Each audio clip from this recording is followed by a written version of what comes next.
That we are going to be helping you pass the time here is by asking you to find creative ways to stay busy and send us your feats of athletic excellence or luck, things you're doing in the safety of your own home while socially distancing, but that could be competitive or fun. And we would ask you to tweet them at us using the hashtag Rise and Shine. And here's our first one. How about staircase trick shots? This is Patrick Nix of River Forest, Illinois. He's bouncing the ball down the stairs and right into the cup. That is what we call the hole-in-one. That is well done, Patrick Nix, River Forest, Illinois. Again, tweet these at us using the hashtag Rise and Shine, and we will put them on TV. Less than everyone can enjoy and the sports world came at your feats of excellence as we all continue to get through this thing together. That's what this is about. We will, if you're a sports fan, we're going to do our best to be here for you with the sports news and information and analysis and opinions and hopefully a lot of fun, and that's where you come in as we get through this unprecedented set of circumstances together. And we have a busy hour coming your way as we get up here on ESPN, and it starts with the Patriots. Post TB12, they make a move at quarterback. Are they ready with what they have? That answer may surprise you, and it will bring us to our new feature. I will make a prediction about this year's Pats that they won't like, mostly because I think it's true. And then it's no longer when, it is if the NBA comes back at all this year. With the clock ticking, we've got Wendy and Jalen ready to go in this hour as we get up with you on ESPN.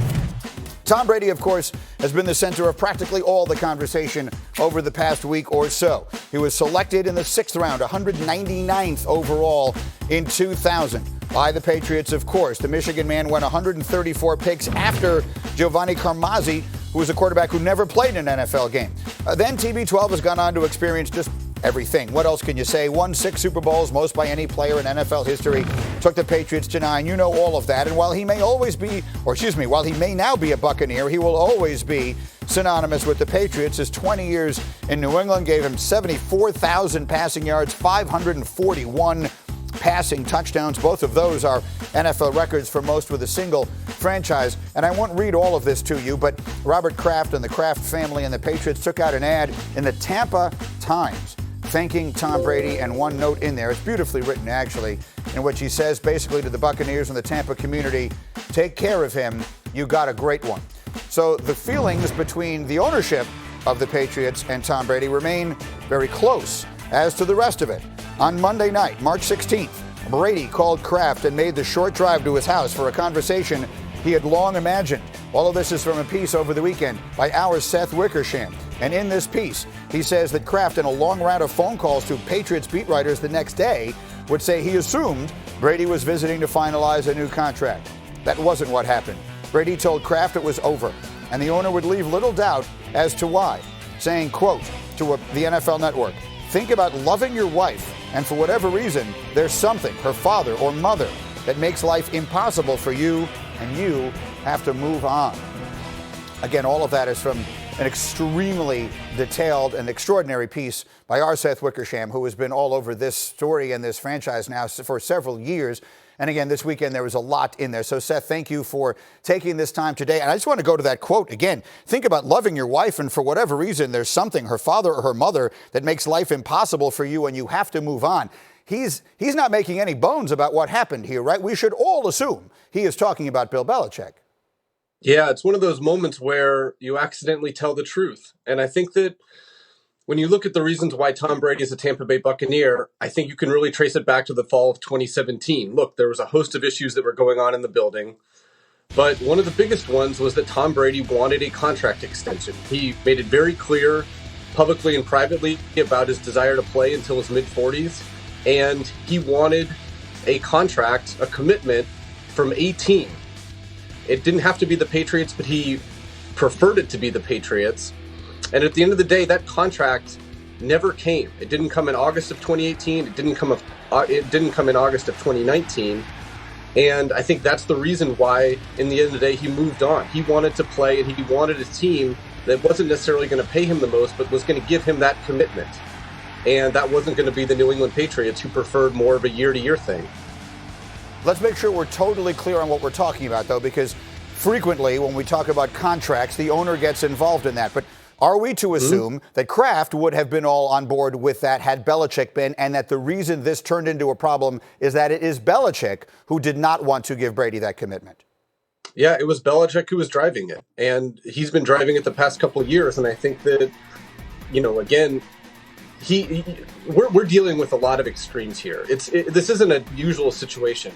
You're dealing with a quarterback who's very extreme and that he wants to play until he's 45 years old. His dad once told me that Tom was going to be a modern day George Blanda. Then you have Bill Belichick, who's part of his genius is knowing exactly when to move on from players.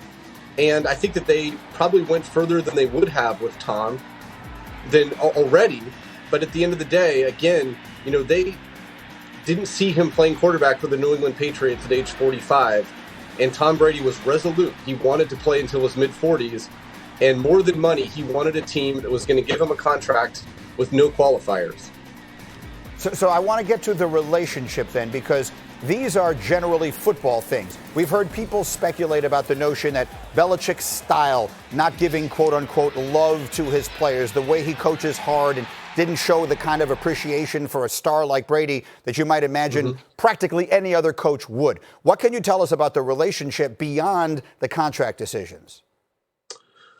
Well, at the moment, it's not great, and in a lot of ways, it hasn't been great for a while. I think that, look, Belichick is an incredibly demanding coach, and he will not give an inch. I mean, nobody has ever been better in the history of the game at separating the personal from the private. I mean, you saw how he feels about Tom Brady in the statement that he released after Tom announced that he wouldn't be a Patriot anymore. But when you're in that building and you were playing for him, he will not let up. And yes, I think that it wore on Tom Brady, but I think that he knew what he was getting into. And I still think there was a chance that he would have been a New England Patriot if they had just said, look, we want you here. We want you here for 2 years. But both men stood their ground. Tom was resolute about playing into his mid-40s, and Belichick was resolute that this was a year-to-year situation. And that's the way it went. I mean, there's, as much as the personal relationship might have been icy and is icy right now, I think that Tom would have dealt with it if he felt like that they were willing to give him that commitment and he felt good about returning. And the relationship that we know is not icy is that between Robert Kraft and the Kraft family and Brady himself. We just showed the ad in the Tampa Times. Kraft has numerous times said that he considers Brady to be practically like a son. So with this now having been done, where does this leave Bill Belichick and Robert Kraft going forward? Well, they're married together. Kraft's clearly, he said all along that he was going to side with Bill Belichick and let him drive this negotiation. That's one of the reasons why I found that quote that he said so interesting, where he said that he assumed that Tom Brady was coming over to his house to quietly get a deal done the way they had in the past, because, the Patriots had made it known that it was Belichick who was driving this. But, at this point, this is the New England Patriots are Robert Kraft and Bill Belichick's team. And if the dynasty continues, it's going to be on their shoulders, clearly moving forward. All right, Seth Wickersham again. We called it recommended reading earlier this morning. It's an exceptional piece with an extraordinary detail that is up on ESPN.com for you right now. Seth, thank you very much for spending some time with us here this morning. I have Swagoo and Dominique with me all morning long. Guys, you were listening to that conversation. Nick, I'll start with you. What'd you take away? Oh, no, I think it took away all the things when I read it, and it reminded me, Seth didn't bring it up now, but it reminded me of something that he wrote about. Do you remember when Tom Brady did that interview with Jim Gray, and he asked, did he feel appreciated by his boss? And Tom Brady said, I plead the fifth. That was in one of the opening paragraphs of Seth's piece, and it reminded me that this has been going on for quite some time, and no matter how much you win or how fun it is to win, there's a personal part of this that has been kind of bungled, I guess. It's hard to say that anything was bungled there, considering they won 6 championships and went to the Super Bowl 8 times. But the way that it ended is not pretty. And I think it's because you get the good with the bad with Bill Belichick. His kind of maniacal focus on winning and treating everybody equally has provided these good results, but it also ends up having a bad relationship. In the end, when you have somebody like that, the end is never going to be pretty. And this certainly wasn't. Swagoo? I think it's fascinating what Seth said, and I think it's something that we've known, that I actually mentioned when we were first talking about this story, is that when you see so much success from the exterior, you think everything is a fine, all well-tuned machine. And it's not. There are egos, there are personalities, there are a lot of things that play into success or failure. And the fact that this relationship was like this between Tom Brady and Bill Belichick, and they were still able to overcome, I think it says a lot about both men. I think it says a lot about the guys that were around to keep that temperature to where it was.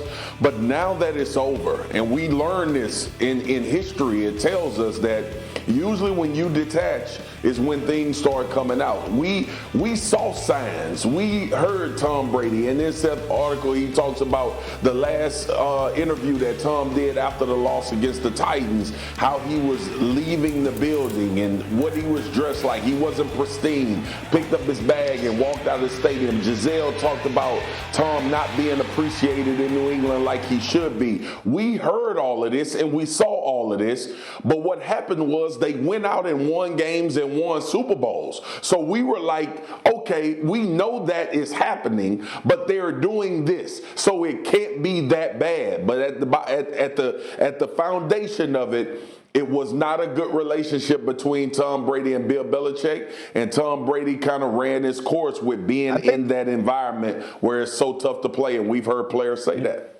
You're right that things start to come out when the separation happens, and I don't think this is the end of it. I think that Tom Brady and Robert Kraft are very aware of the way that they're behaving and the things that they're putting out there because they want the story to be heard and understood a certain way. I don't think Bill Belichick is going to sit idly by. At some point, I think that the word is going to come out. Bill Belichick's side is going to come out some way. And this is not going to stop. It's going to keep going on, I think, until Tom Brady retires, and then they all come back together and celebrate as if none of this ever happened. You know, they were very different circumstances, but I was there covering it when the Chicago Bulls dynasty broke up, and the triangle of relationships, if you will, was completely different, and who was on whose side was completely different. But these things tend to happen with sports dynasties. This one lasted longer than practically any in history. We have more on it as we go, and much more to come as we get up with you. He's a guy who can change a defense and is still unsigned. Where might Jadeveon Clowney wind up? Our insider will run the hurry up with that and more next. And then Jameis Winston also looking for a new team. Why learning from a legend might be his next best move. All that and more as we get up with you on ESPN.